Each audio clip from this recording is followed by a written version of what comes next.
Mr. Dreyfuss, you are so good in this movie. Oh my God, you were so good. Please don't give up acting. Why would you even think of something like that? I would never give up acting. Pay me lots of money. Give me lots of money right now. If I had it, I swear to God, I would give it to you because you are forever one of my favorite actors. When you read the script, you kind of know there's a little swimming involved, a little water. Like, how do you, Wolfgang throws you in this tank and go hold your breath for 6 hours. I mean, were you a little freaked at all? Well, it was, I have an ongoing kind of competitive relationship with God. Like, I'm always checking things out with him, like, you did this, right? And I had avoided movies like this my whole life. I'm a sedentary person, and I don't like, physical exercise. And God had said, you think you're going to get away with that, huh? So when I read the script, I literally went,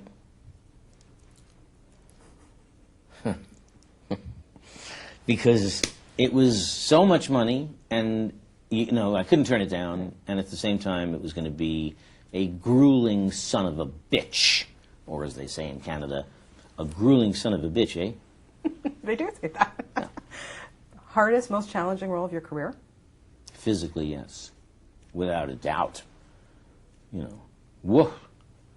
I mean, 8 o'clock to 6 every day was running and jumping and falling and kicking and pulling and screaming and kicking and pulling. That was something I have avoided, except in bed for 30, 40 years. So, yeah, it was tough, really tough. Was there ever a sense of panic in there on that set? No. You mean real... Well, every once in a while something would happen, someone would get hurt, or there was the first time we went into the water and realized that the procedures had not yet been perfected, so that Jimmy, who was 9, had a moment. Whoa! That would happen, but that happens all the time. But was there any sense of panic? Like, no. Because you're working with the master director who kind of knows a thing about boats and movies and water and amazing man. I mean, what is Although both of the great water films he made are about people who, so it's not like... Okay. Everybody make a great movie and they'll all die. But he kind of knows what he's doing, I think, to take on something like this. What impressed you about this man? You've worked with a lot of directors in your time. He had a great temperament. And seriously, I asked for very little. I asked for a relaxed and creative atmosphere, and most of the time don't get it, and he gives it. If you can establish an atmosphere where people are creative, relaxed enough to be creative and not bullied and all that bullshit, then you're way ahead of the game. Most directors think they either got to step in and don't do that and lift your arm and get to, or they don't know who the actors are to begin. Actors? What are actors? Are they special effects? That's what happens lately. So he was fun, and he's also home for dinner every night. That meant a great deal. And he likes soup. And he likes soup. There you go. Fed the crew, everybody, at 11 a.m. You get your soup. What was your favorite soup? They used to feed soup to the people in debtors' prison, so let's not overdo the soup business, Let them eat soup. But you must have warmed you up a little bit. I loved working with him. He was like working with a guy. He should have worn lederhosen, He should have, because he was always like, papa, let's shoot again, bum, bum, bum, bum. It was like fun, Yeah. You couldn't really talk to Wolfgang without talking like this, You had to do the accent because it was so much fun. And that was true of me. He might want to slap the crap out of me for that, but I can't talk to him without slipping into his accent. Yeah. Speaking of impersonations, I understand you do a pretty good Shelley Winters, too.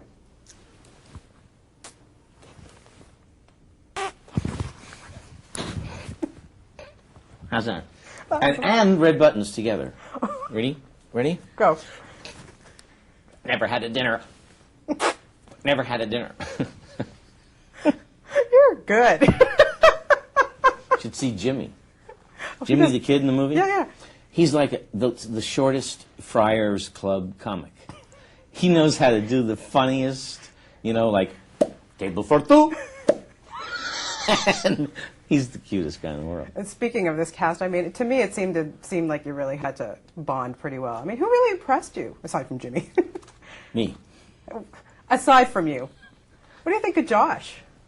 Josh has got the blue eyes. I told him, I said, get blue eyes. And Kurt knows more about, being an actor than a professional actor than any 18 people put together, and has been actually a star since he's 4 or something, circus boy. Yeah. And Mia is, I don't know, it's just a personal thing, gorgeous. So it was fun, Yeah, I can imagine. What is it about these films? Why do audiences flock to them? I mean, I have to say, thanks for Jaws, because it's probably one of the first disaster films I guess I saw in the theater. You call it a disaster flick. I mean, it scared the shit out of people for years and years. Still does. I mean, I have a 10-year-old who's just getting into the DVD and, didn't want to go in the ocean for a while. So it's amazing how these movies have evolved, but we still run to them. Why? Why do you think? Because we're not in them. Because, it's happening to someone else and it's safe.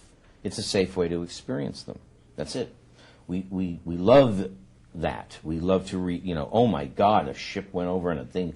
Oh my God, I wish I could have seen that. I was in Hawaii once with my kids at a time when they were having helicopter cruises over the active volcano.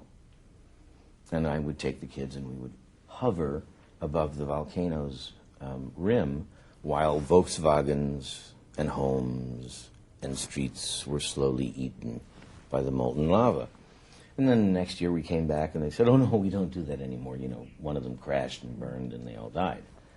And you want to get as close as you can to the end, the horrible, the oops, the and go home at night. Mm-hmm. It's pretty amazing. I love these films. These are my favorite types of films. What kind of scripts do you look for now? What really, what is it that makes you do a film or a play, or what excites you? Money. Come on, aside from that. No, there is no aside from that. I mean, I'm not, I don't really, this is not the center of my life anymore. I'm studying stuff in England, and I'm involved in the development of educational material for kids. And acting is not the center of my passion anymore. Big paychecks, however, will kind of flirt, ooh, what's that sound? And so the idea of being in a film that could be a great movie, Wolfgang, Poseidon, possible, big money, done deal. If they had offered me little money, I would have said no. If they'd offered me a lot more money and the film wasn't as good, I probably would have said yes. Well, I hope people still keep offering you tons and tons of money. I hope so, too. Lovely to talk to you. Thank you so much. That's great. Great to meet you. Thank you.